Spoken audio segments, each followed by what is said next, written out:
ఇది జరిగిన తర్వాత మళ్ళీ స్టేషన్కి తీసుకెళ్లారు. తీసుకెళ్లి మళ్ళీ 27వ తారీఖున అంటే మరుసటి రోజు మళ్ళీ ఐతానగర్ లింగారం సెంటర్లో అంటే ఇంకొక రోడ్ సెంటర్లోకి మళ్ళీ 2వ రోడ్ సెంటర్లోకి మళ్ళీ తీసుకెళ్లారు. తీసుకెళ్లి పట్ట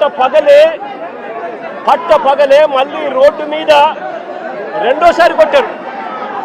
పట్ట పగలే రోడ్డు మీద మళ్ళీ రెండోసారి అతి కిరాతకంగా కొట్టారు.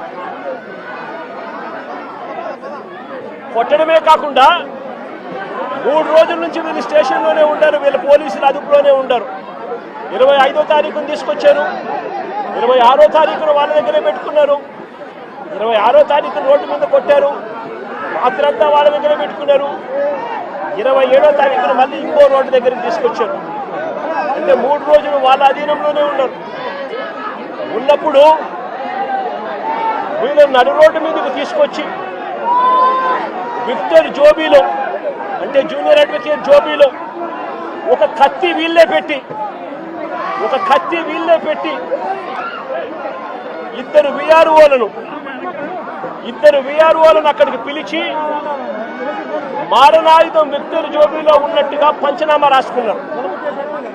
నేను అడుగుతా ఉన్నా, 3 రోజులు మీరు స్టేషన్లో పెట్టుకున్నారు.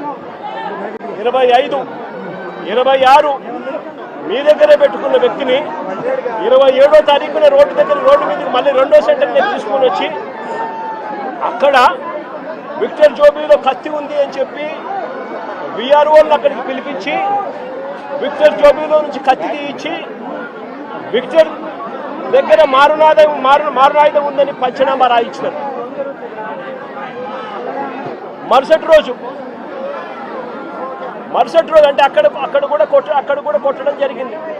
ఆ తర్వాత మరుసటి రోజు అంటే ఏప్రిల్ 28వ తారీఖున కోర్టులో హాజరుపరిచారు. కోర్టులో వీళ్ళు హాజరుపరచడానికి మునుపు వీళ్ళు డాక్టర్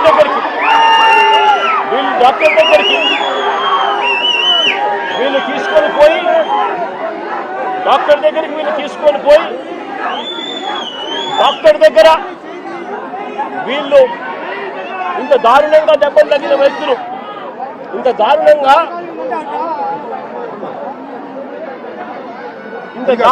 కొడితే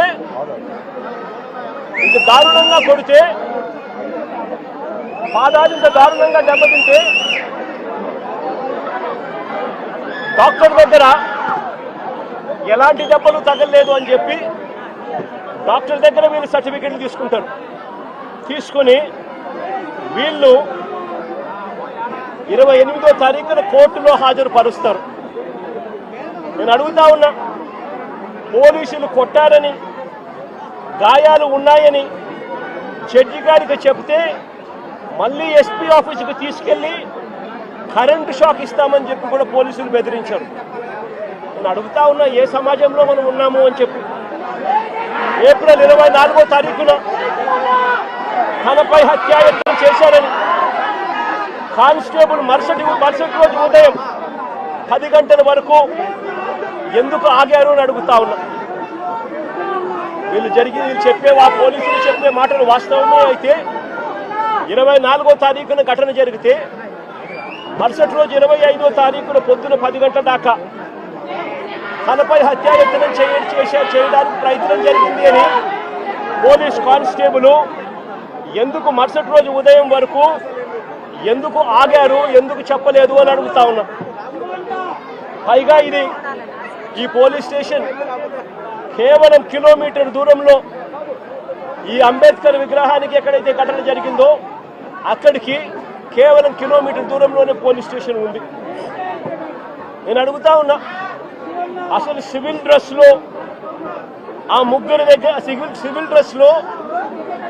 సివిల్ డ్రెస్లో కానిస్టేబుల్ ఈ అంబేద్కర్ విగ్రహం దగ్గరికి ఎందుకు వచ్చాడు అడుగుతా ఉన్నా. Logical question.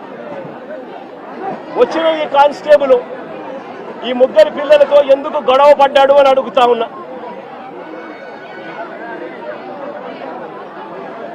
ఏప్రిల్ 25వ తారీఖున ఉదయం వీరిని అదుపులోకి తీసుకున్న పోలీసులు. ఏప్రిల్ 25వ తారీఖున మంగళగిరికి వెళ్ళి వీళ్ళని అదుపులోకి తీసుకున్న పోలీసులు ఎందుకు 24 గంటల్లో కోర్టుకు హాజరుపరచలేదని అడుగుతా ఉన్నా. ఎవరినైనా అరెస్ట్ చేస్తే 24 గంటల్లో కోర్టు ముందర హాజరుపరచాలి అని చట్టం చెప్తా ఉన్నప్పుడు ఎందుకు 24 గంటల్లో హాజరుపరచలేదు అని చెప్పి ఇదే పోలీసులను గట్టిగా నిలదీస్తూ అడుగుతా ఉన్నా. ఇది చట్టాన్ని ఉల్లంఘించినట్టు కాదా అని అడుగుతా ఉన్నా. ఈ కేసు టూ టౌన్ పోలీసులు హ్యాండిల్ చేస్తా ఉన్నప్పుడు ఈ కేసును టూ టౌన్ పోలీసులు హ్యాండిల్ చేస్తా ఉన్నప్పుడు పక్క స్టేషన్లో ఉన్న ఇంకో సిఐకి ఈ కేసుతో ఏం సంబంధము అని అడుగుతా ఉన్నా. ఎందుకు పక్క స్టేషన్లో ఉన్న ఇంకో సిఐ కూడా ఇలా వచ్చి కొట్టే కార్యక్రమంలో ఎందుకు పాల్పంచుకున్నాడు అని అడుగుతా ఉన్నా. అతను కూడా వీరిని దారుణంగా కొట్టే పనిలో ఎందుకు దిగాడు అని అడుగుతా ఉన్నా. కోర్టు కన్నా ముందు